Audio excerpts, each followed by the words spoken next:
Biasanya orang-orang yang sudah menikah tuh pasti sudah didoktrin. Kamu tuh harus di rumah, perempuan tuh harus di rumah, ngurus dapur misalnya, memasak, mencuci apa dan sebagainya.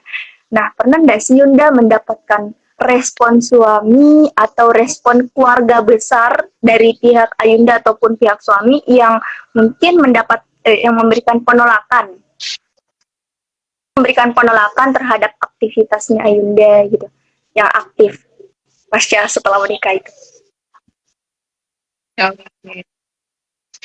Oke, balik lagi nih, karena sebetulnya setelah nikah, sebelum nikah itu saya sudah bekerja di ranah publik ya, di luar gitu, terus sudah jadi ASN. Setelah menikah saya masih jadi ASN, malah sempat ada kebimbangan atau kegalauan di kedua orang tua ataupun keluarga besar gitu, justru malah saat saya resign, Kak. Jadi bukan yang malah di aktifnya, justru mereka menginginkan aktif gitu ya. Saat resign malah khawatirnya kok takutnya bosan, takutnya nggak bisa ngapa-ngapain gitu ya, takutnya dan lain sebagainya.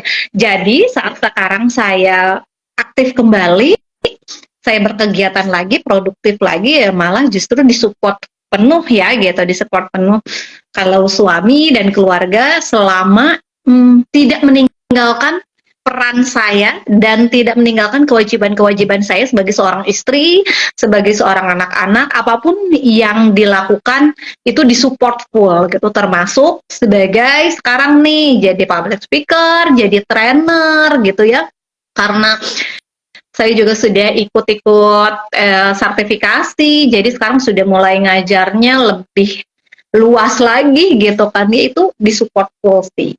Dan sedikit banyak kadang-kadang jadi content creator gitu, mungkin kan kadang ada sebagian yang kayak ih kok ngapain gitu, tapi enggak, tapi malah disupport, alhamdulillah gitu, karena mungkin dulunya dari yang aktif sempat sekarang aktif kembali, jadi alhamdulillah dapat support full dari keluarga besar dan suami tentunya.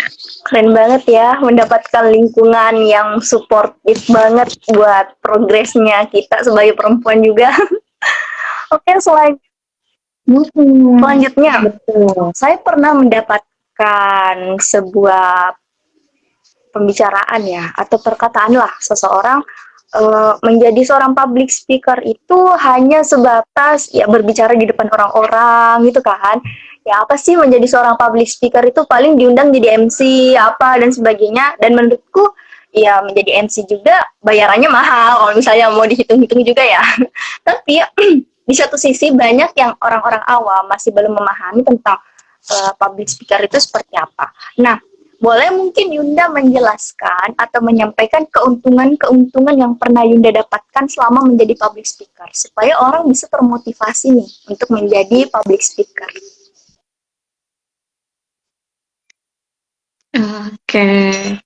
Oke, kalau berbicara manfaat ya, sekarang siapa sih yang tidak butuh skill komunikasi? Di setiap tempat dan di setiap peran itu pasti butuh skill komunikasi gitu. Public speaking adalah salah satu hal atau salah satu bagian dari komunikasi ya. Nah, kalau misalnya kita lihat kuliah mahasiswa, apakah tidak butuh skill public speaking? Butuh banget loh, terutama untuk tugas-tugasnya, untuk seminar, bagaimana cara kita menyampaikan sebuah seminar atau sebuah proposal gitu kan ya, di seminar itu meyakinkan penguji sehingga bisa lulus, terus setelahnya sidang juga seperti itu gitu ya. Apakah itu tidak dibutuhkan? Tentunya berarti dibutuhkan. Oke, setelah mahasiswa kita ke dunia kerja. Di dunia kerja, apakah public speaking dibutuhkan? Sangat dibutuhkan, karena public speaking tidak melulu soal presentasi ya gitu, tapi public speaking juga berkaitan dengan tadi nih, komunikasi, baik komunikasi dengan atasan, komunikasi dengan lingkungan atau teman-teman sepekerjaan gitu ya, ataupun dengan orang-orang yang ada di bawah kita misalnya dalam organisasi. Dengan kita memiliki kemampuan public speaking, itu kreativitas kita dalam menyampaikan sebuah gagasan, sebuah pesan itu dilatih banget. Kalau misalnya sudah begitu, kepercayaan diri kita juga akan meningkat karena kita terbiasa bicara di depan orang, diliatin banyak orang gitu. Itu bukan hal yang mudah loh ya untuk sebagian orang ya gitu. Diliatin banyak orang, mengungkapkan sesuatu, ide dan gagasan itu apa ya, bagi sebagian orang itu sebuah tabu gitu, sesuatu yang tabu. Aku nggak mau deh, males deh gitu, dihindari gitu. Oke, itu dari sisi pekerjaan. Sekarang itu pekerjaan di kantor lah, setara ya gitu. Sekarang sebagai seorang apa? Ibu rumah tangga atau sebagai ibu deh, nggak harus ibu rumah tangga ya, ibu, baik ibu yang bekerja maupun ibu di ranah domestik. Karena public speaking ini berkaitan dengan komunikasi. Nah, kita juga bisa memanfaatkannya untuk ngobrol sama anak. Gimana cara kita nge-treatment anak nih? Gimana menghadapi anak laki-laki dan perempuan itu seperti apa? Gimana saat kita anak-anak marah itu kita masuknya gimana ya biar bisa masukin pesan-pesan tapi tidak terasa menggurui. Atau misalnya ke suami, gimana caranya? Karena suami atau sosok laki-laki juga pasti punya apa istilahnya karakteristik sendiri. Nah, kita harus tahu bagaimana caranya. Itu kan ilmu public speaking itu kalau kita teorikan itu mengenal audiens gitu ya. Tapi audiens paling dekat kita di rumah kan suami. Nah, gimana caranya kita bisa memaksimalkan pesan yang kita sampaikan karena kita bisa mengenali audiens.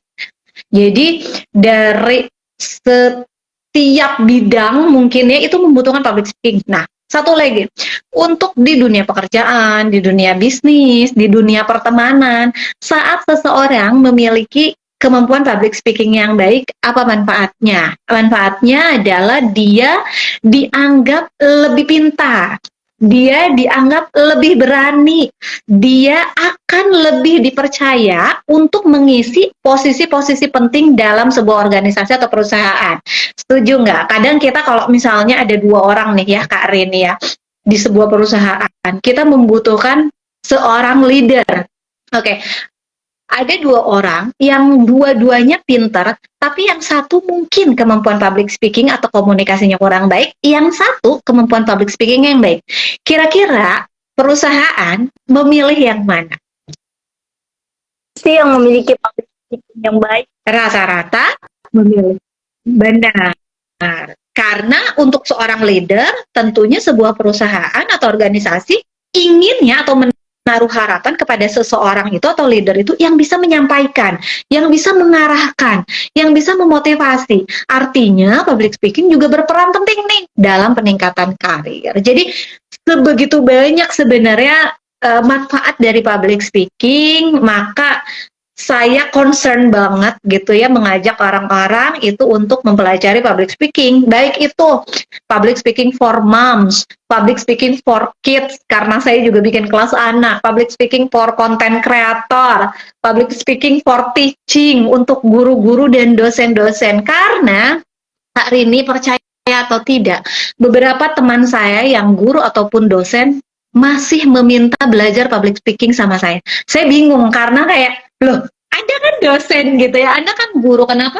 Maksudnya masih mau belajar public speaking. Ternyata untuk seseorang yang terbiasa berbicara di depan umum pun gitu ya, untuk profesi-profesi merasa belum maksimal gitu dalam penyampaian pesannya, dalam mengatasi keriuhan mungkin gitu ya, dan lain sebagainya gitu. Jadi kalau bicara manfaat banyak sekali pokoknya. Jadi bukan harus ya, sebisa mungkin kita sedikit banyak mempelajari ilmu komunikasi dan public speaking karena banyak sekali manfaatnya.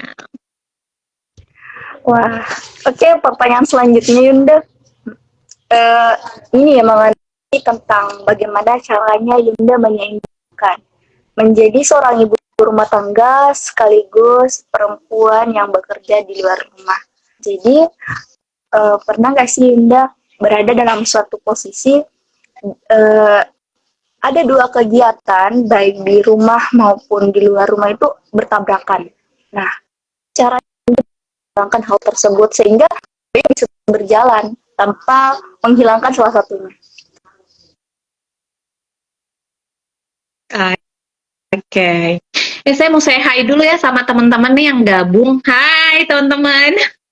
Terima kasih sudah gabung ya di live-nya edarinfo.co. Oke, cara menyeimbangkan. Jadi kalau misalnya saya, ini karena saya juga belajar tadi, lagi-lagi saya banyak belajar di komunitas ibu profesional, saya diajarkan mengenai kandang waktu namanya Kak Rini. Kandang waktu itu seperti manajemen waktu lah ya. Kalau ilmu besarnya adalah manajemen waktu. Nama sistemnya kandang waktu. Kandang waktu itu seperti apa? Kandang waktu itu di mana kita bisa memilih-milih atau apa ya, bukan memilih-milih, menetapkan waktu-waktu mana nih untuk kita melakukan sesuatu gitu ya. Jadi kita membagi-bagi kegiatan atau membagi-bagi waktu kita sesuai dengan apa yang akan kita kerjakan.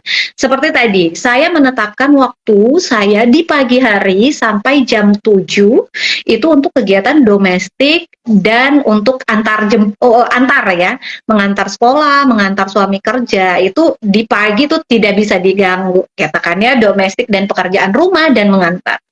Di jam kalau misalnya saya ada waktu olahraga tuh biasanya di jam 7 sampai 8 itu saya manfaatkan. Atau tergantung ya, kalau olahraga tuh ada jamnya, itu di situ saya plotkan juga untuk memang saya mid time berolahraga gitu, karena kan untuk menjaga kesehatan juga. Terus ada waktu saya produktif nih. Nah, di masa waktu produktif saya di jam 8 misalnya sampai jam 2 siang, itu saya bagi lagi mana yang untuk komunitas, mana yang untuk me time, mana yang untuk let's speak misalnya atau mengajar. Jadi kadang kalau untuk bisa ngajar nggak jam segini, tunggu ya, bukan mau sok-sokan gitu ya, kayak tunggu ya lihat jadwal, itu sebenarnya bukan sok-sokan, tapi memang karena saya menetapkan kandang waktunya itu gitu ya, jangan sampai saya sudah dealing dengan seseorang di jam tertentu gitu, ternyata masuk lagi dan saya kan ternyata tabrakan gitu, seperti yang tadi Karini bilang gitu ya. Itu terus di jam 2 dan jam 2 saya jemput anak setelah itu saya bisa produktif lagi sedikit. Mungkin kalau online Zoom itu masih bisa sampai anak 1 dan 2 saya jemput gitu. Jadi jam online saya itu hanya weekday sebetulnya. Jam online untuk komunitas, untuk kegiatan produktif itu di weekdays, di jam 8 sampai jam 5 sore atau jam 6 masih boleh lah ya, hampir maghrib itu jam 8 sampai jam 5 sore. Setelahnya saya off. Jadi kalau misalnya ada yang minta saya mengisi kelas malam, itu saya harus izin lagi ke suami untuk meminta tambahan waktu. Karena sebetulnya saya udah off, sudah nggak ada gitu, karena itu sudah harga lagi. Gitu. Jadi nah kayak gini, off untuk online, untuk komunitas, untuk kegiatan produktif saya. Saat ada kegiatan tambahan seperti misalnya ini dari info gitu live gitu ya, itu saya meminta izin terlebih dahulu untuk menambah kandang waktu saya, sehingga karena komunikasinya dapet, tidak ada yang tabrakan. Tapi kalau misalnya pernah nggak ada yang tabrakan? Kemarin itu pernah. Jadi ceritanya saya harus mengikuti training untuk meningkatkan kapasitas diri saya gitu selama 5 hari dari pagi sampai sore.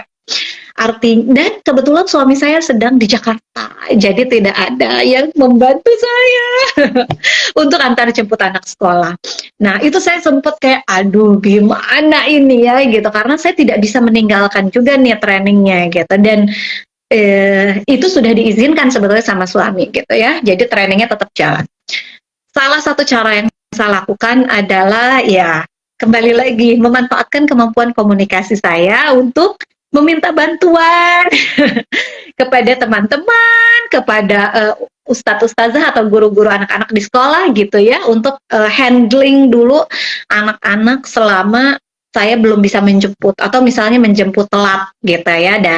Dan itu yang saya lakukan. Jadi ada beberapa hari yang anak-anak ikut sama teman, jadi dijemput langsung sama teman, nanti saya jemput ke rumahnya. Ada juga yang memang oh disimpan saja di sekolah sampai jam berapa saya pulang gitu. Jadi pintar-pintar ya atur waktu dan komunikasi sekali lagi itu alhamdulillah terlampaui 5 hari berjalan lancar.